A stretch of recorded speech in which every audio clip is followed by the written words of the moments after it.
Iglesia de Cristo, es tiempo de pelear ardientemente por nuestra fe, porque hombres impíos han entrado encubiertamente al redil de las ovejas, haciéndose pasar por siervos de Dios, mas por dentro son lobos rapaces, y por avaricia torcen las Escrituras y hacen mercadería con el pueblo de Dios, usando palabras fingidas para enriquecimiento ilícito.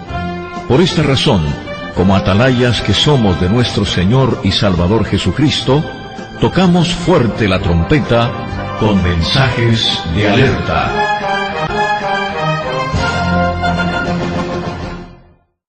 La Iglesia de Jesucristo, según la Biblia, primero es cristocéntrica. En otras palabras, la Iglesia de Jesucristo no es mía, no es suya, ni es de nadie. La Iglesia de Jesucristo no es de ningún pastor que haya sobre la tierra, sea este pastor un falso pastor o aunque fuese un verdadero pastor de Dios, la Iglesia no es de él. La Iglesia de Jesucristo, según la Biblia, es cristocéntrica.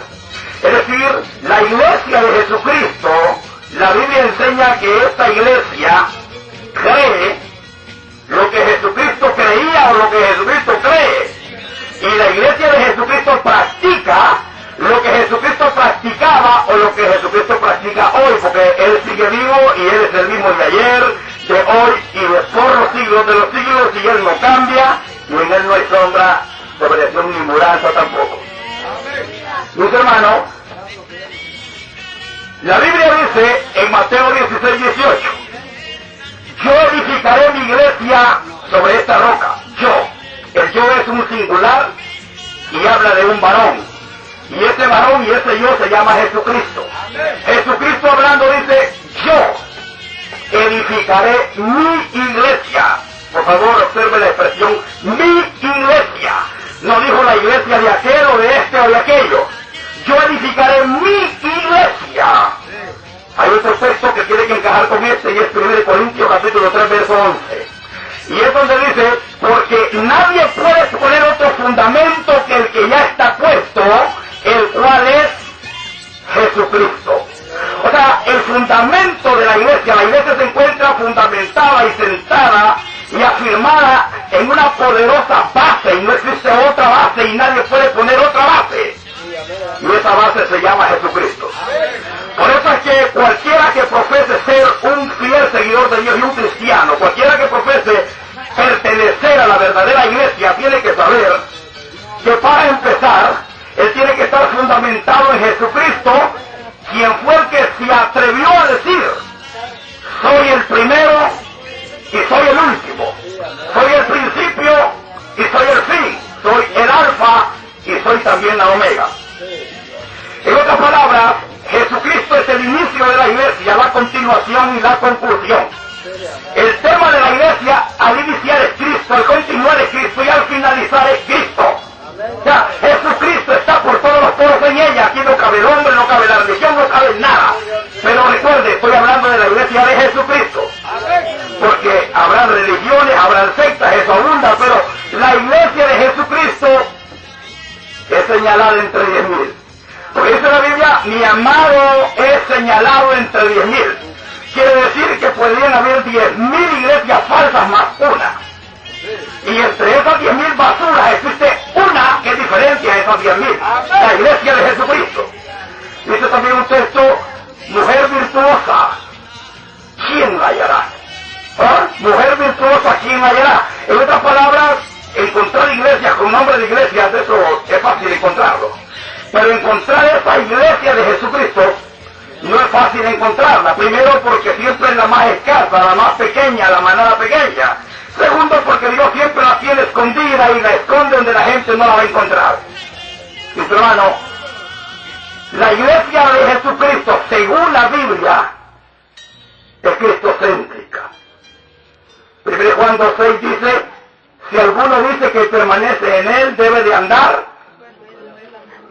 Y 1 Juan 4:17 dice que así como Él es, así somos nosotros en este mundo. Jesús dijo, el que a vosotros recibe y el que a vosotros desecha. Cuando la iglesia era perseguida en su mayor apogeo o en su avivamiento más grande que tenía al inicio, en el libro de los Hechos, cuando Saulo va detrás de la iglesia, Jesús se le aparece y le dice: Saulo, Saulo, ¿por qué me persigues? Porque perseguir a la iglesia en esos días era perseguir a Cristo, mijo. Porque cuando la iglesia se presentaba en un lugar, en una zona, en algún sitio, dice la Biblia en Hechos 4, y les reconocían que habían andado con Jesús. Porque ellos seguían creyendo lo mismo, seguían practicando lo mismo, seguían por la misma línea. Y por eso en Antioquía se les llama por primera vez cristiano. Porque un cristiano es aquel que es como Cristo. No es alguien que es Cristo, porque el Cristo es único y es el unigénito. Pero un cristiano es alguien que es como Cristo en el sentido de que sigue creyendo lo mismo y practicando lo mismo. El cristiano genuino según la Biblia es ese. Sin embargo, las asambleas de Dios te enseñan una cosa. La otra, que se llama Iglesia de Dios, te enseña otra cosa. La Iglesia de Dios de la Biblia te enseña otra cosa. La de la profecía te enseña otra cosa. El catolicismo te enseña otra cosa. El mormonismo otra cosa. Y cada basura de secta te enseña una cosa bien diferente. Pero Dios tiene una sola enseñanza y una sola verdad. Y es como que dijera hoy: este es mi hijo. Es como que si él dijese en este momento: este es mi hijo amado en quien yo tengo mi complacencia. A él. A él. Oye, quiere decir que nuestra fe debe estar fundamentada en él. Este es mi hijo amado en quien yo tengo mi complacencia. Jesucristo es el verbo de Dios. Es la palabra. Eso quiere decir que todo lo que Dios dijo, o todo lo que Dios dice, o lo que ha de decir, o lo que dijo en la eternidad pasada o en la eternidad futura, de eternidad hasta eternidad, es en Cristo. Por eso la iglesia es cristocéntrica. Según la Biblia, y para hablar más en español, una iglesia cristocéntrica es aquella que sigue creyendo y practicando lo mismo que Cristo creyó y practicó. Así más en español y más claro. La iglesia cristocéntrica. Y ese es el problema de las religiones, que tú vas a ver que el catolicismo o a veces te da terapia y empieza hablando de Cristo pero termina con María. O te la pone al revés, empieza con María y después te da terapia y termina con Cristo. O es que el mormón viene que empieza con Smith y termina con Cristo, o empieza con Cristo y termina con Smith. Los otros testigos de Jehová que empiezan hablando de Cristo y terminan hablando del mentado Carlos Russell o viceversa. Pero estos siempre son como el pasto, como dicen allá. Y ese es el problema, y esto se da también en la mayor parte de las iglesias evangélicas. ¿Cuál es el problema que se da? Que la gente empieza hablando bonito de Cristo y de repente aparecen dándole gloria a esto, dándole gloria a aquello, al reverendo, al cumpleañero, a esto y a aquello, y vas a ver que los dogmas de hombres están allí metidos siempre al inicio, o al final, o por el medio, pero siempre meten allí. Y por eso la Biblia decía que había que decir la leche espiritual no mezclada, no adulterada, tenía que ser genuina y tenía que ser única. Mis hermanos, la iglesia verdadera según la Biblia, o según Dios, es cristocéntrica. Es cristocéntrica. Si usted lee los 4 evangelios, verá que siempre Jesús dijo estas palabras, estos términos, y dijo: yo soy la resurrección y la vida. Yo soy el buen pastor. Yo soy el camino. Yo soy la verdad. Yo soy la vida. Yo soy el agua. Yo soy el pan. Él era todo, pues. Yo soy. Por eso es que la iglesia es cristocéntrica. Porque Jesucristo es la resurrección de la iglesia, porque Él es la resurrección. Jesucristo es el pastor de la iglesia, porque Él dice: yo soy el pastor. Jesucristo es la verdad de la iglesia, porque Él dice: soy la verdad. Él es la vida, Él es el camino, porque la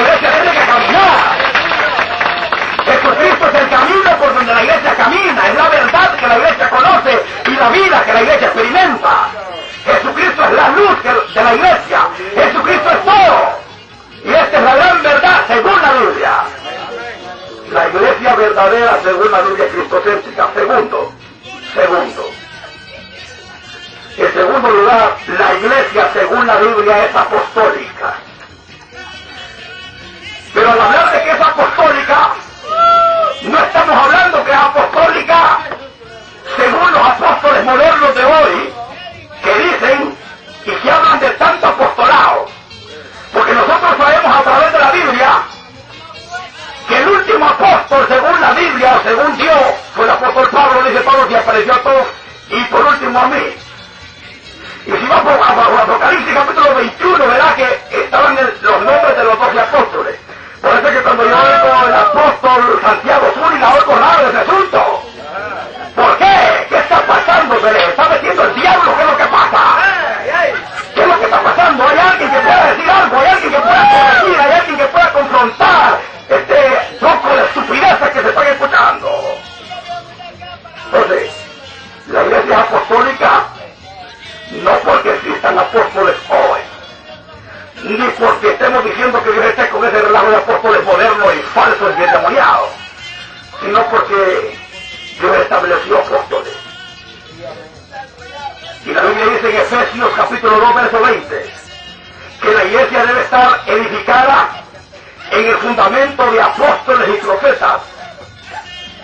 Pero el fundamento de apóstoles, no estamos hablando de los apóstoles modernos de hoy que han nacido, ni tampoco de los que nazcan después, que se digan apóstoles. Estamos hablando de esos apóstoles que Jesucristo llamó, estableció y les encomendó el ministerio. Y luego este texto como que encaja, o podría encajar con Jeremías 6:16, cuando dice: paraos en los caminos y preguntad por la senda antigua. O sea, cuando hablamos nosotros de que la iglesia es apostólica, lo que estamos tratando de decir es que la iglesia tiene que regresar al principio, regresar a las bases, regresar a Génesis, regresar a la voz de los profetas, porque dice la iglesia edificada en apóstoles y profetas. Obviamente, profetas hablan del Antiguo Testamento, apóstoles del Nuevo Testamento. Verá que toda la escritura es inspirada por Dios. Y la iglesia tiene que estar fundamentada tanto en una cosa como en otra, en toda la palabra de Dios, solo que el Nuevo Testamento es número 1, Antiguo Testamento es número 2. Porque la iglesia se fundamenta no atrás, sino que fundamenta en el Nuevo Testamento, donde nace la doctrina de Cristo, y todo el Antiguo Testamento lo que hace es confirmar lo que está en el Nuevo Testamento. Porque la una cosa sin la otra no existe. Entonces todo tiene que ser comprendido en su debido orden. Mis hermanos, la iglesia verdadera según la Biblia, según Dios, es apostólica. ¿Verdad? Pablo decía: ser imitadores de mí como yo. Por eso debía ser apostólica, porque esos apóstoles eran apóstoles de Cristo, y imitar un apóstol de esos era como imitar a Cristo. ¿Por qué razón? Porque ellos llevaban el mismo mensaje de Cristo y la misma conducta de Cristo. Porque en Mateo 28, 19 y 20 Jesús dijo: id por todo el mundo a ser discípulos a todas las naciones, bautizándolos, etc. Y luego dice: enseñándoles, no lo que se les antoje, sino enseñándoles las cosas que yo os he mandado. Luego Pablo dice en 1 Corintios 15, 1, verso 2: porque yo os he enseñado lo que así mismo recibí. Yo os he enseñado lo que así mismo yo recibí. Y verá usted que ellos nunca enseñaron algo fuera de la palabra de Dios. Y eran muy cuidadosos en esto. Porque cuando Pablo dice la iglesia edificada en el fundamento de apóstoles y profetas, siempre mantenía ese lenguaje de la vigilancia y decía: siendo Jesucristo la principal piedra del ángulo.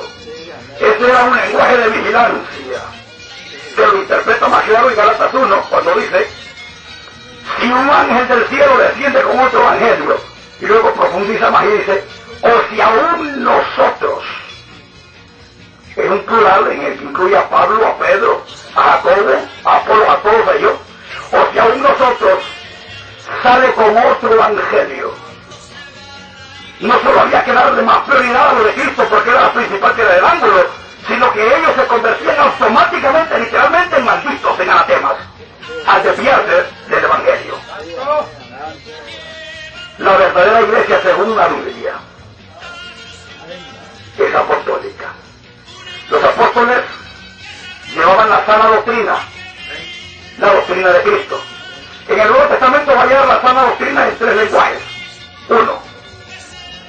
Dice la Biblia, y perseveraban unánimes en la doctrina de los apóstoles. 2.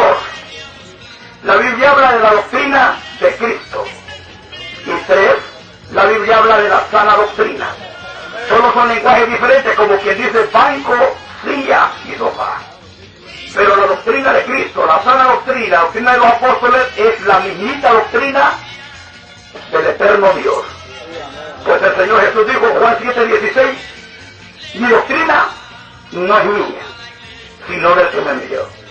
Del Padre pasa al Hijo, del Hijo pasa a los apóstoles a través del Espíritu Santo, quien llega en Pentecostés, y de los apóstoles ha venido sobreviviendo por palabra de Dios hasta el día de hoy que ha llegado a nuestra vida. Pero es una sola palabra, como dice el profeta Isaías, cuando dice inquirir en el libro, indagar, a ver si faltó alguno. No, dice la divina respuesta.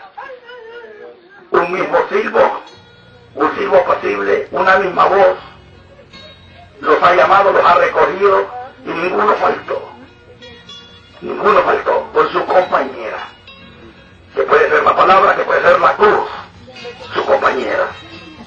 Mis hermanos, la iglesia verdadera, según la Biblia, es cristocéntrica, es apostólica y en tercer lugar, es bíblica, al 100%. No simplemente es bíblica, porque todas las sectas son bíblicas. El catolicismo sí habla de la Biblia, el mormonismo también. Entonces, por favor, tome nota, es bíblica al 100%, lo que indica que la iglesia de Cristo no hace ni un mínimo paso, ni un mínimo pensamiento fuera de la Escritura.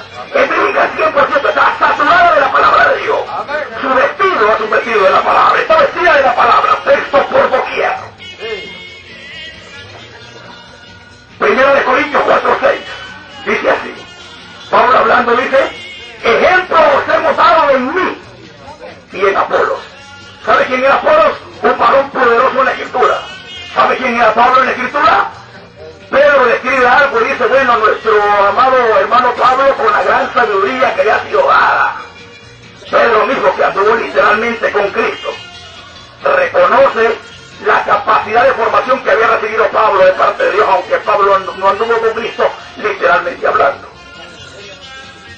Pero entonces Pablo dice, ejemplos hemos dado en mí y en Apolos, a no pensar más de lo que está escrito. Luego cuando usted corre a 1 Pedro 4, versos 10 y 11, dice Pedro, si alguno habla, hable conforme a la palabra. ¿Ves? Es bíblica al 100%.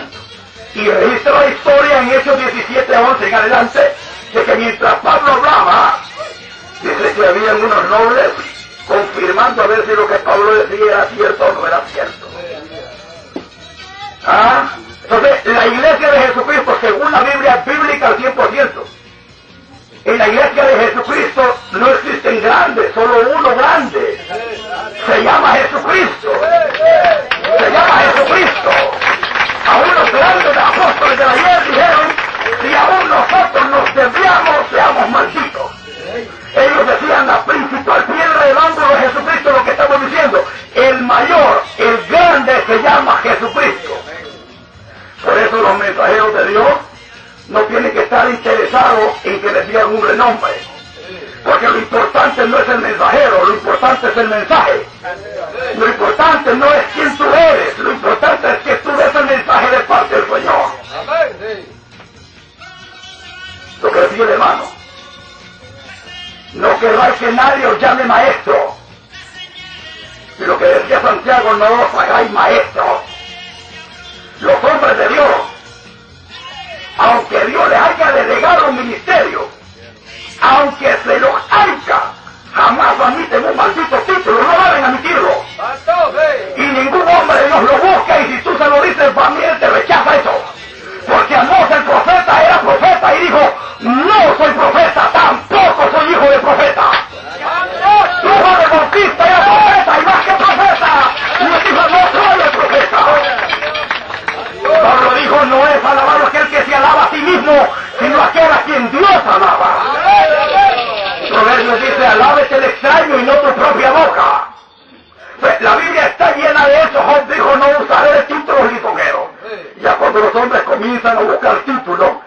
ya el diablo comenzó a metérseles. Porque están buscando la gloria de ellos. Y Jesús dice, gloria de los hombres no recibo. ¿Y Pablo qué dijo? Yo soy el más pequeño de los santos. Imagínese usted, hermano.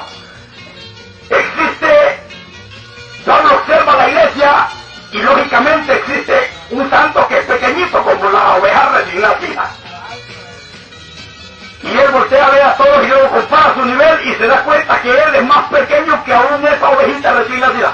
Pues imagínese usted entonces, si Pablo es el más pequeño, aún más pequeño que la más pequeña oveja, entonces, ¿en qué nivel está usted y yo? Eso es lo que tenemos que entender. Que Jesús nuestro Señor ha dicho que aun cuando hagamos lo que tenemos que hacer, nuestro nombre se llama inútil.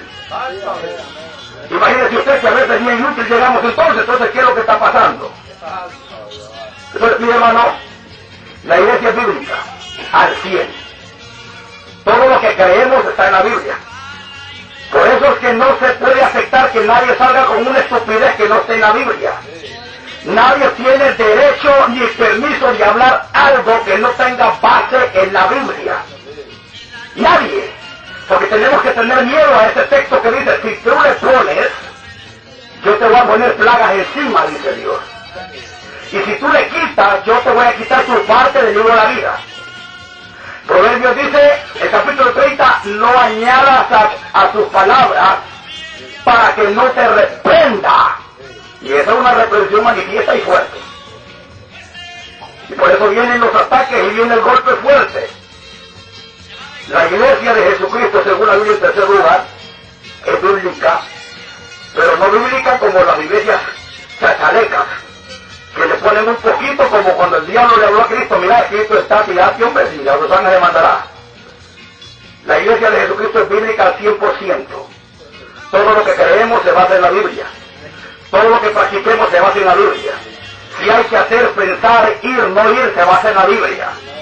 Y cuando eso sea así, la iglesia camina bien. Por eso los apóstoles no tenían tanta polémica, porque todos creían en una cosa y para ellos ellos se habían metido a este rollo de que la palabra estaba encima de todo, pues, y que nadie podía hablar más nada fuera de la palabra.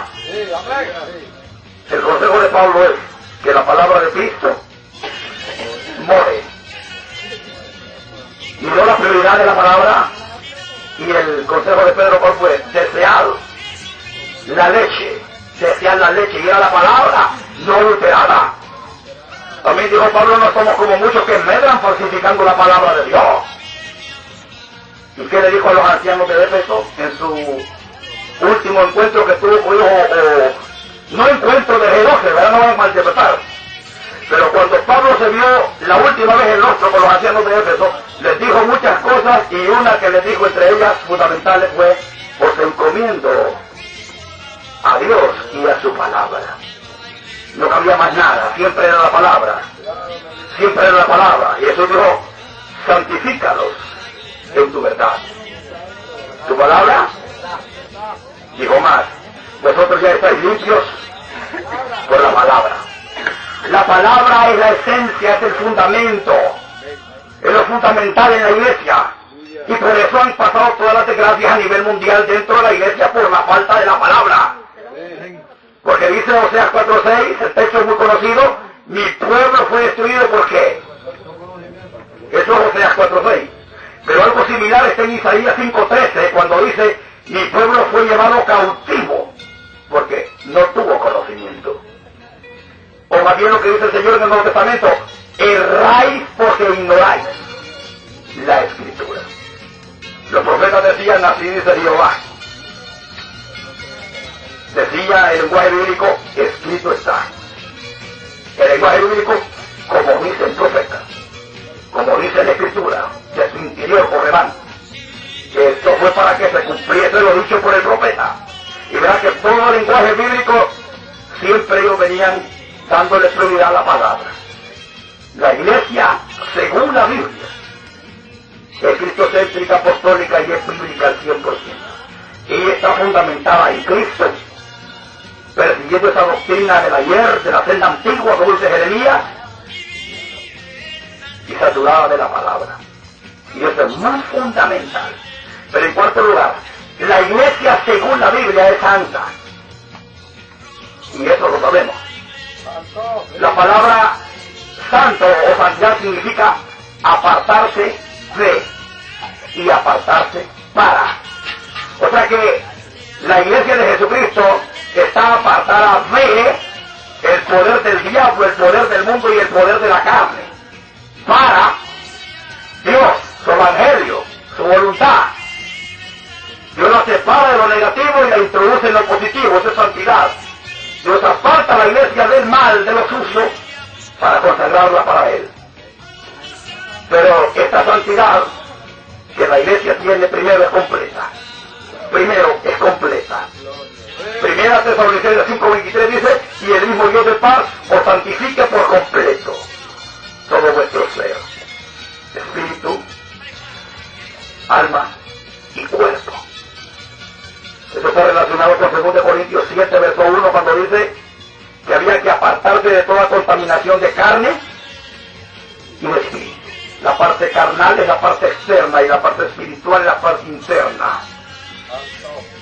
Dice que había que apartarse de toda contaminación de carne y de espíritu. Y Jesús decía, fariseo ciego, limpialo de adentro para que también esté limpio lo de afuera. Y la Biblia siempre venía haciendo reprensiones respecto a esos dos ambientes, adentro y afuera. Dice que el hombre saca de su buen tesoro las buenas cosas, y el hombre malo saca de su mal corazón las malas cosas. Y dice el proverbista, tal es el hombre en su corazón, así es él. Mis hermanos, la iglesia, según la Biblia, es santa.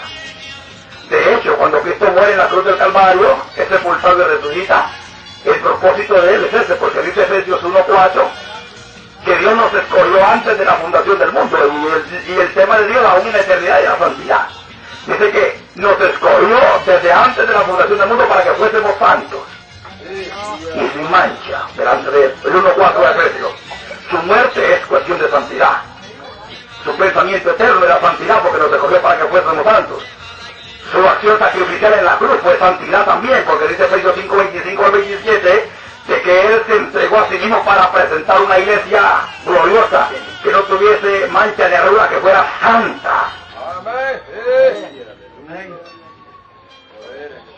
Gloria a Cristo.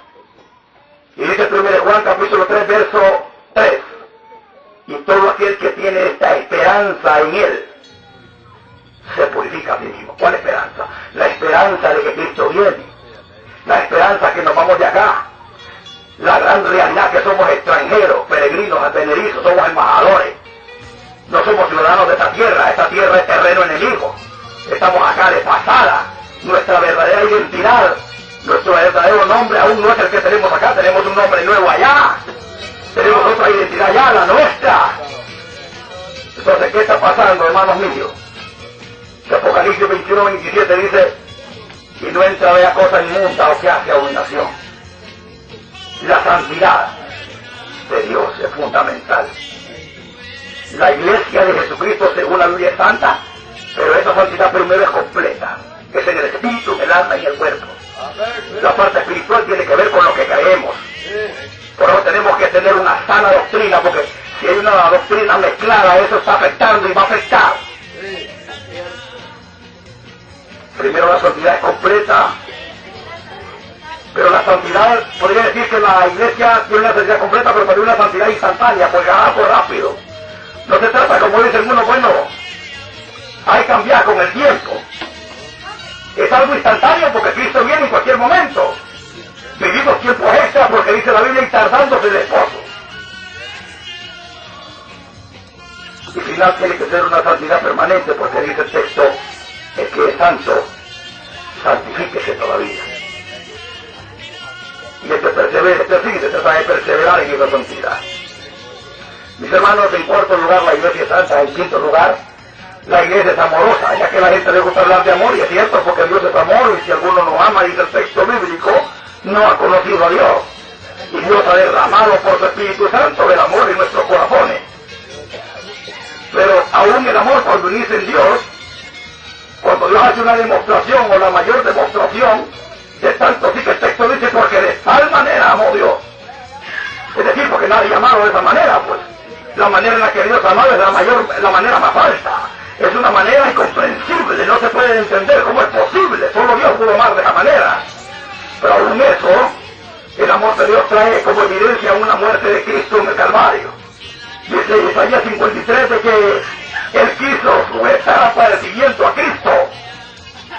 Ezequiel 21 dice que Él quiso quebrantarlo. Dice el texto, hemos de alegrarnos y aún al cetro de su hijo miró como un palo cualquiera.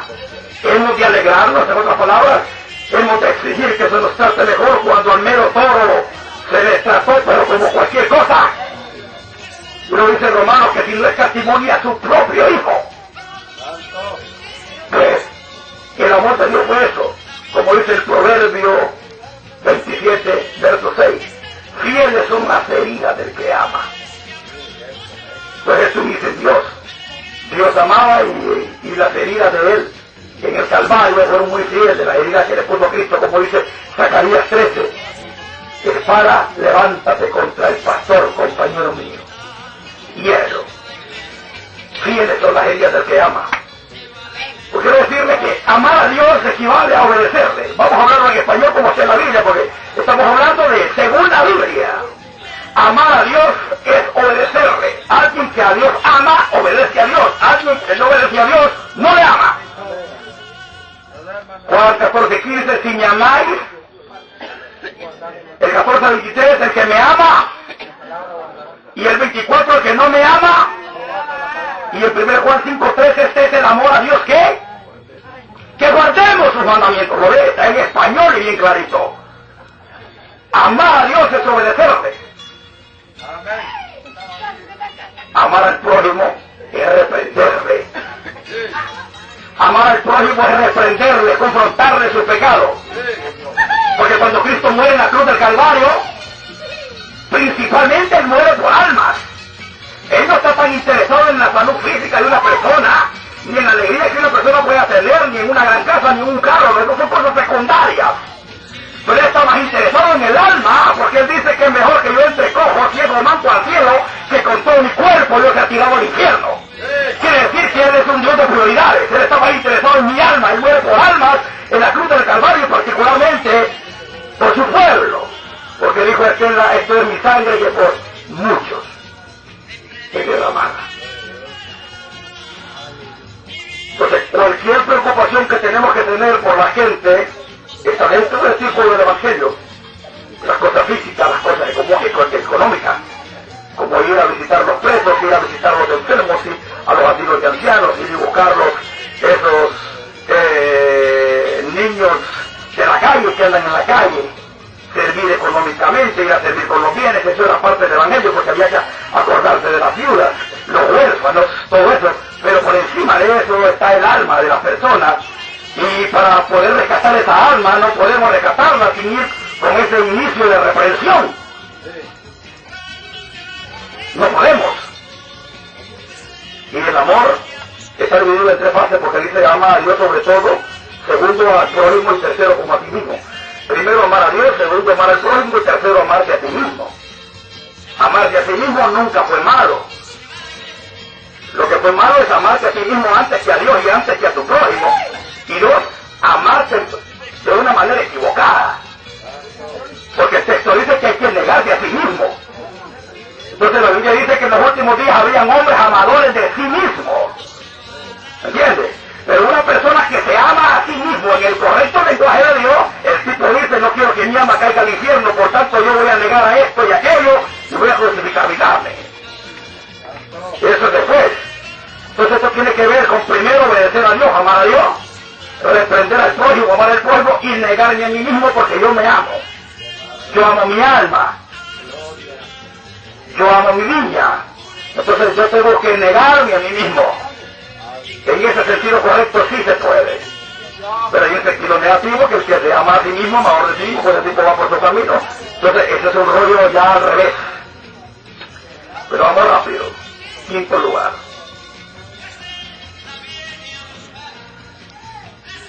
Estamos hablando primero de la iglesia cristocéntrica, segundo apostólica, tercero bíblica, cuarto santa, quinta es amorosa y en sexto lugar es misionera. misionera. Pues eso es lo que la Biblia enseña, pues.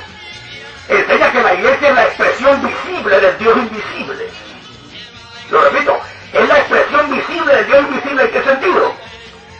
En que la iglesia que está aquí en la tierra la dejó el Señor como una embajadora. Y dice Pablo que nos encargó el ministerio de la reconciliación. Es decir, en toda su esencia el propósito era ese: hacer que el hombre que es enemigo de Dios llegue a ser amigo, pero es a través del mensaje. El mensaje de verdad. Dice Hechos capítulo 1, verso 8: me seréis testigos en Jerusalén, Samaria, Judea, hasta lo último de la tierra. Eso se llama misión, misionera. Y 1 Pedro 9 dice que somos real sacerdocio, nación santa, pueblo elegido por Dios, linaje escogido, para que anunciéis, dice, las virtudes, anunciéis las virtudes de aquel que os llamó de las tinieblas a su luz admirable. Anunciar, es ser testigos.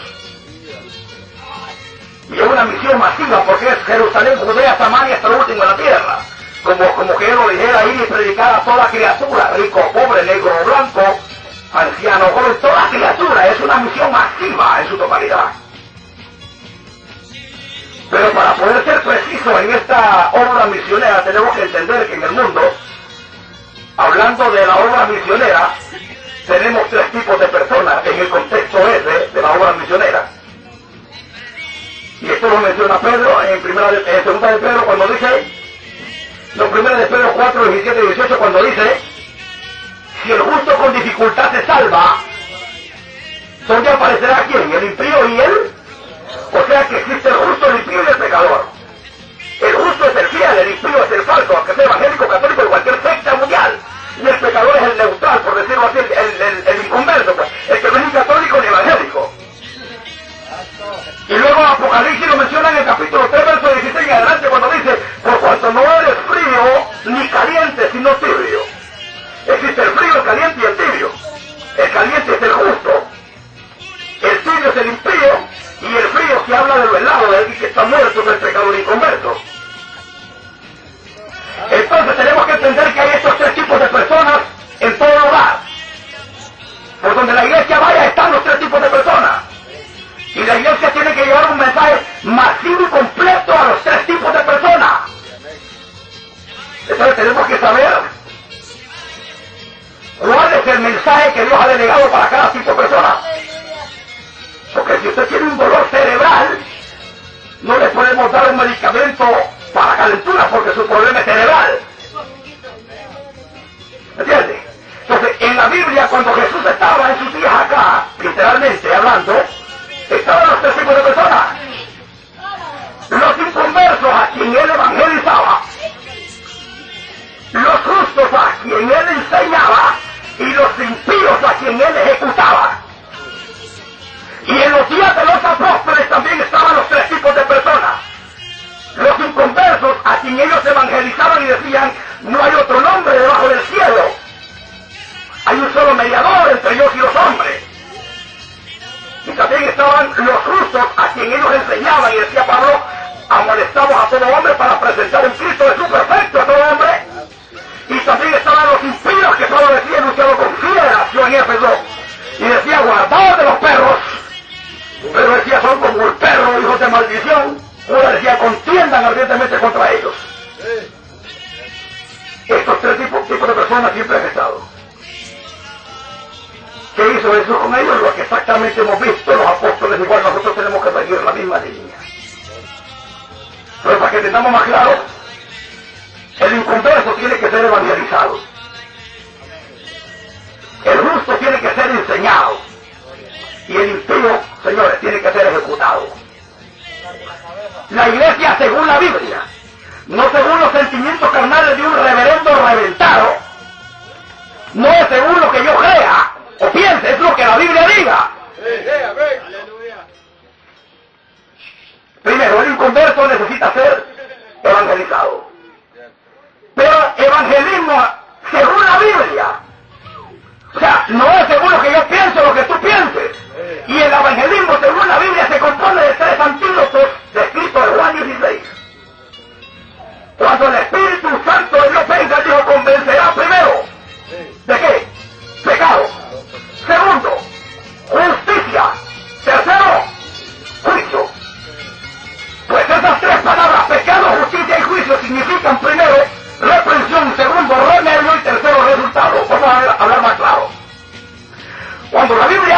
convencerá del pecado, está hablando de que el mensaje del Espíritu Santo evangelístico es reprensión contra el pecado. Por eso Jesús dijo, a ustedes el mundo no los puede aborrecer, a mí me aborrece porque yo digo que sus obras son malas. Es reprender al pecador, demostrarle que lo que anda es pecado, que es un pecador, que es doble, es reprender. Pero está ligado a ese mensaje el remedio del pecado. Luego que reprendes al pecador, entonces le muestras el remedio. Y el remedio es la justicia que puede tener en Cristo Jesús con Dios. Porque dice que nosotros hemos sido justificados por la fe en Cristo y que Cristo es la justicia de Dios. Y finalmente el resultado del pecado, que es el juicio. El pecador tiene que saber que es un malvado pecador, que eso está mal lo que está haciendo, pero que tiene un remedio que se llama Cristo y que si no le toca fuego, fogata. Eso es juicio. Así de claro. Dile, ¡hey, pecador! Tú andas mal. Pero si te arrepientes, Cristo te puede salvar. Si no te toca fuego. Así es el evangelio masivo de la Biblia. Evangelismo al inconverso. Y el evangelismo masivo se vuelve ofensivo cuando el inconverso tiene una represalia. Porque mire que hoy le manda a decir a Jesús, dígale a Jesús, dice, dígale que se quite de ahí. Y Lucas 13:34 al 37, no, 13:31 al 34. Dígale que se vaya, le dice aquello, Jesús dice, dígale que se vaya porque te va a matar. Y le dice, dígale esa zorra. Primero le dice animal. Le dice también afeminado, porque no dejo zorro y no zorra. Se puso en rebelión contra Herodes, rebelión total, no me voy. ¿Por qué? Porque Herodes lanzó la piedra. Y ese es el problema. Entonces, evangelismo al inconverso. Segundo, enseñanza al justo. Evangelizar al pecador de esa manera, como dice la Biblia, y enseñar al justo. Y esto también está escrito en 3 mensajes, en el libro de 1 Corintios 14, verso 3, cuando dice que el que profetiza lo hace para, número 1, edificar, 2, exhortar y 3, consolar. Primero, edificar. Segundo, exhortar y tercero, consolar. Pero en un lenguaje español un poco más claro. Edificar es instruir al pueblo de Dios por donde él tiene que ir. En un lenguaje más claro. Edificar es instruir al pueblo de Dios por donde tiene que ir. Exhortar es instruir al pueblo por donde no tiene que ir. Edificar es por donde debe, exhortar es por donde no debe. Y consolar es fortalecer al pueblo, animar al pueblo. A que no vaya por ahí, a que sí vaya por acá. Es fortalecerlo, darle fuerza, darle ánimo, porque la palabra consolar es como cuando la Biblia habla de que vendría el consolador. El consolador es el que iba a fortalecer. Como cuando le dice Jesús a Pedro, bueno, pero tú una vez vuelto, consolarás a tus hermanos, es fortalecer. Entonces, hermanos, la iglesia debe ser instruida a ir por la sana doctrina, por la santidad. Debe ser instruida a no ir por la falsa doctrina, a no ir por el camino de lo inmundo. Pero la iglesia también a menudo necesita ser fortalecida, necesita ser animada, a que continúe, a que ya falta poco, que Cristo viene, no somos de acá. El ánimo pronto está allí, como Jesús decía, no se turbe vuestro corazón y tenga miedo. Fortaleceos en el Señor, decía el apóstol. Y en tercer lugar, evangelizar primero al perdido, enseñar al justo y ahora sí a darse, ejecutar al impío. Y esto es lo que a la gente no le gusta. Y esto lo enseña la Biblia por todos lados. Jesús lo ejecutó. Los apóstoles los ejecutaron. ¿Y entonces nosotros qué? Si no los ejecutamos, nos van a ejecutar a nosotros. Ese es el rollo aquí. Que si usted no los ejecuta, a usted lo van a ejecutar. ¿Cuándo nos han predicado a nosotros que el evangelio es violencia? ¿Cuándo? Nunca. Nos han dicho tantas mentiras, señores, pero el evangelio es violencia, es violento. Dice la Biblia, desde los días de Juan el Bautista hasta ahora el evangelio es sobre violencia y los violentos, dice, lo arrebatan. Violentos. Solo hay una zona en la que el cristiano es violento y no se defiende, pues él es una oveja. Una oveja mansa, pero no mensa. Ese es el problema. Que había que ser mansa como la paloma, pero prudente como la serpiente. Ahí la serpiente muerde. Mis hermanos, Y al hablar de ejecutar, podemos hablar de tres términos también. Todo inicia con una protesta, continúa con una confrontación y finaliza con una denuncia. Protestar, confrontar y denunciar. Y eso lo va a ver en los labios de Cristo. Primero, protesta, arrepentidos. Arrepentidos porque el reino se ha acercado. Todo continúa con una confrontación. Y va a ver usted los choques de él con los fariseos. A menudo cuando se encontraban, comienza y finalmente termina con una denuncia en Mateo 23, todo el capítulo. Dice que estaba la multitud y Jesús les dijo: ay de ustedes fariseos y hipócritas que hacen esto, ay de ustedes que hacen esto, serpiente generación. Y no se lo dijo en secreto, solo ellos, estaba toda la multitud ahí.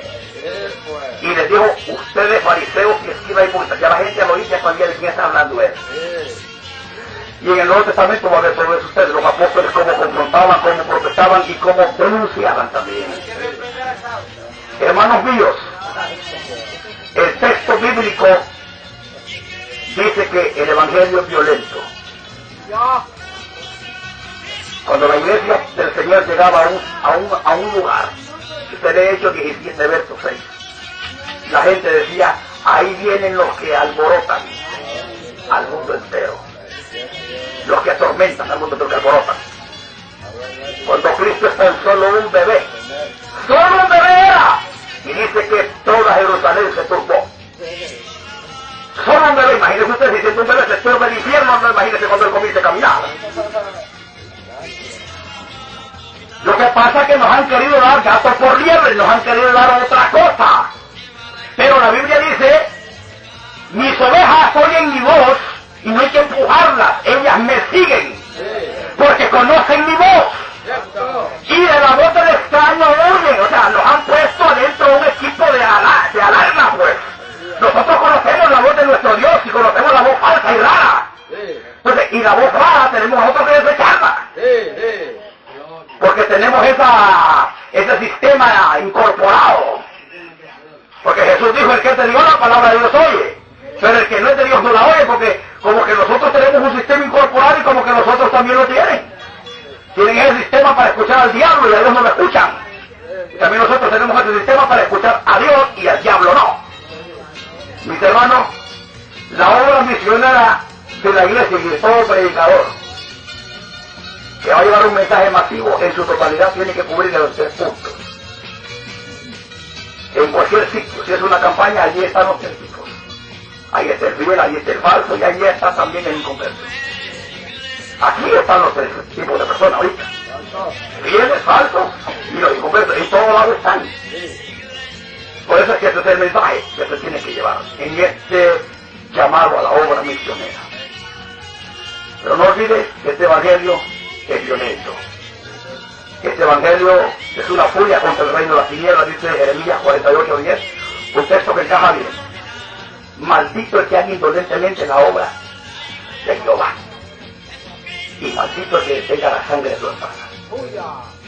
En este contexto que estamos hablando, en el contexto de que el evangelio tiene esa parte violenta, alborotadora, si a Pablo le decían una plaga, ¿usted cree que era por gusto?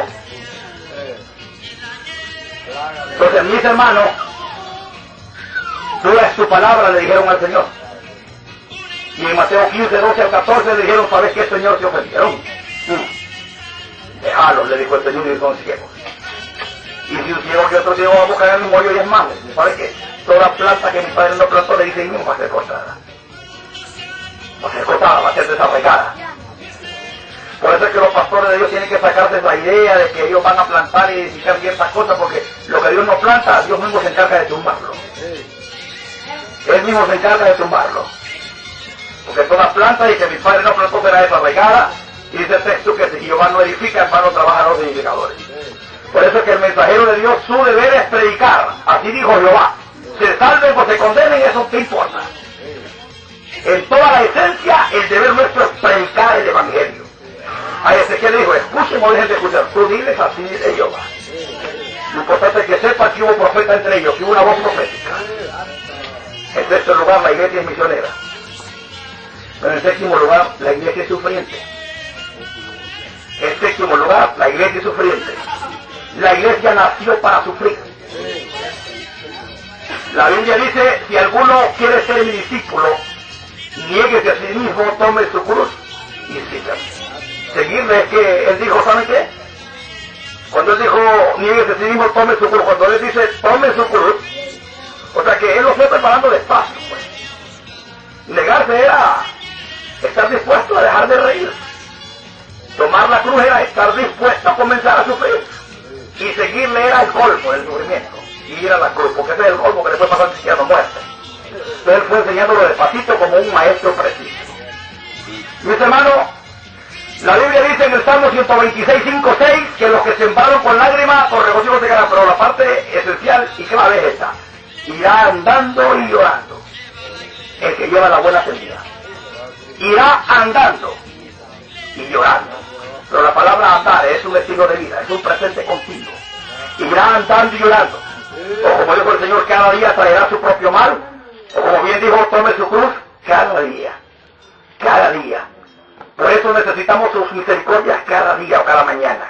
Porque Él sabe que las necesitamos para poder sobrevivir y para poder batallar.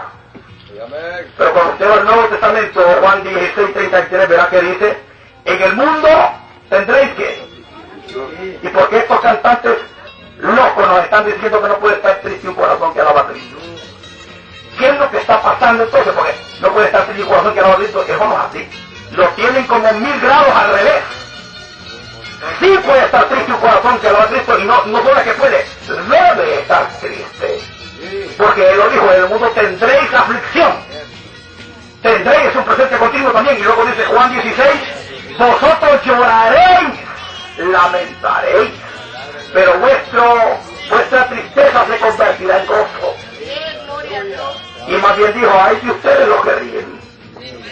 Y dijo, bienaventurados vosotros los que lloráis. Y también dijo, gozaos cuando por causa de mí, porque así perseguían a los profetas que fueron antes de ustedes. Y también dijo, ay de ustedes cuando la gente hable bien de ustedes. Lucas 6:26. Gozaos cuando hablen mal de vosotros mintiendo. Así hablaban de los profetas. Mateo 5, verso 12. Bienaventurados los que lloran, Mateo 5:2. Verá usted, hermano mío, corra un poquito más allá a Marcos capítulo 9 y dice que todo sacrificio tendrá que agarrar sabor con sal y con fuego. Corra Mateo 20 y verá que dice que la copa que yo he bebido, de esa copa van a beber ustedes, con el bautismo también van a ser bautizados. O sea, con otras palabras, si eres el pastor de la iglesia, por donde el pastor cruza, por ahí va la iglesia también. Por el mismo camino, por el mismo tiempo. Dicho más en español, así es. Aleluya. Y cuando usted va a Hechos 14, 22, ya para terminar, hermano mío, ya para terminar. Cuando usted va a Hechos 14, 22, dice Pablo, es necesario que a través de muchas, no de pocas, muchas tribulaciones entremos al reino de los cielos. Si va a Filipenses 1:29 dice que no solo se nos ha concedido creer en Él, sino también padecer. O sea que el padecer por Cristo no lo elegimos nosotros, como que eso es un don, como eso es un privilegio. Como dijo David, es hermosa la idea que me ha tocado. Y si usted va a 2 Timoteo 3:12 dice, todos los que quieran vivir piadosamente en Cristo Jesús, ¿qué va a pasar? Pues que nos digan esa verdad, porque no estén engañando a la gente. Que le digan a la gente, venga Cristo, aquí va a sufrir, aquí tiene que padecer por Cristo, si no, no largo. Porque eso es lo que Jesús enseñaba, dice que a las multitudes que le seguían les decía, si alguno quiere venir a mí, no aborrece a sus padres, sus madres, su mujer, historia, aún su propia vida no puede ser. Ahí la gente venía o se iba, mensaje a la conciencia llamaba este. O sea, no engañando tanto, una sola. ¿Entiendes? Pero están diciendo no puede estar triste un corazón que alaba a Cristo, eso es mentira. Jesús dijo en Mateo 26, mi alma está muy triste. Está muy triste. Y Apocalipsis a las 7 iglesias se habla en capítulo 2 y capítulo 3. 7 iglesias iniciando en Éfeso, finalizando en la Odisea. Y en cada mensaje a cada iglesia, la parte final usa este término y dice, el que venciere comerá del maná escondido. El maná escondido. El que venciere será vestido de vestidura blanca. El que venciere regirá. El que venciere se sentará conmigo, el que venciere. ¿Por qué uso el término a menudo al que venciere? Porque esto es batalla, señores. Es pelea de la buena batalla. Pelea la buena batalla, dijo Pablo. Este asunto es batalla.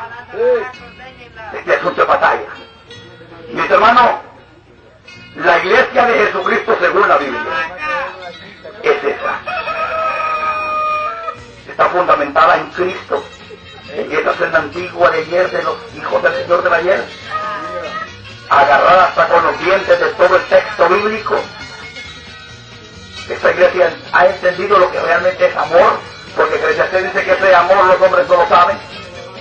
Es misionera, es santa y sufriente durante estemos en este mundo, porque cuando la Biblia dice que el mundo tendréis aflicción, lo que literalmente está diciendo el Señor es: durante estéis en el mundo, durante vuestra peregrinación tendréis aflicción, pero confía, porque yo he vencido al mundo. Mas no obstante, no solo colocó el sufrimiento, sino que colocó un gozo interno. Por eso Pablo decía: regocijaos siempre. Pero ¿cómo es posible que yo me regocije siempre y a la vez siempre esté sufriendo? No entiendo. De la única forma más correcta es ese gozo interno que tenía Jesús en Hebreos 12, cuando dice que Él, puesto el gozo delante de Él, sufrió la cruz. O sea que uno de los secretos fuertes es ver adelante. Es ver que un día, como dice Apocalipsis 21, jugará Dios toda lágrima de los ojos de ellos. Y ya no habrá más llanto, ni dolor, ni clamor.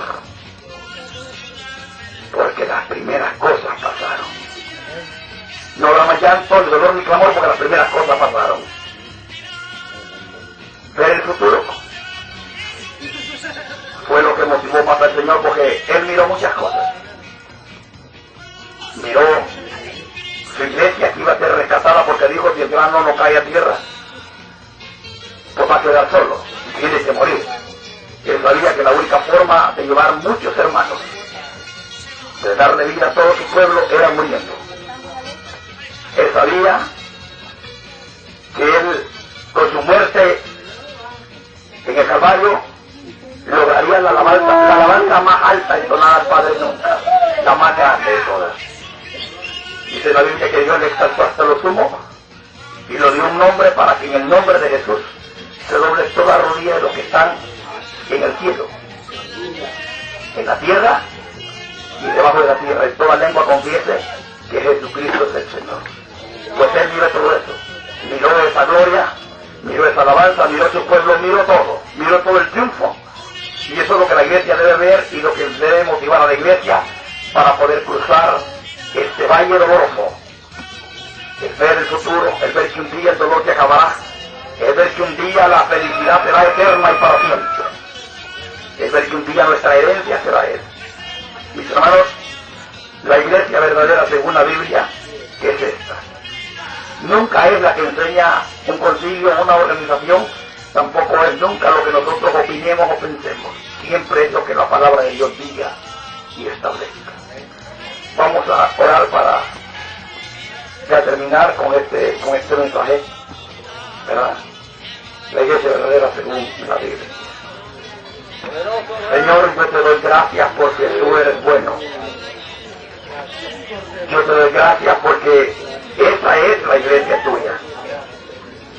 Esa es la iglesia tuya, la que no se hace ni a la izquierda ni a la derecha. La que se mantiene firme, como dice Ezequiel, que se movía juntamente el espíritu y la rueda al mismo sitio. Ya que había que ir, si había que detenerse, pero en la misma dirección. Señor, te damos gracias porque tu Espíritu Santo está con nosotros. Gracias, Señor, por esta verdad, por lo que tú dijiste una vez. Padre, te alabo, Señor del cielo y de la tierra, porque escondiste estas cosas de los sabios y de los entendidos y se las revelaste a los niños. Sí, Padre, porque así te agradó. Gracias, oh Señor, porque en tu misericordia nos miraste y nos diste tu verdad, por la cual pudimos ver, pudimos tener vida. Señor, gracias en el nombre de Jesús de Nazaret, el eterno Hijo del Dios viviente. Y con la voz del Espíritu Santo te damos gracias, Señor.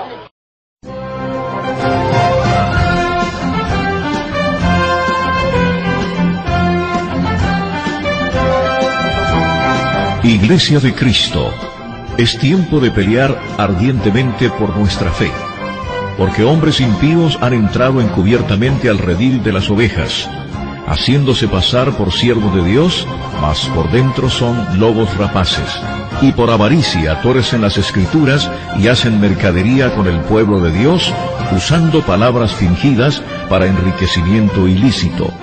Por esta razón, como atalayas que somos de nuestro Señor y Salvador Jesucristo, tocamos fuerte la trompeta con mensajes de alerta.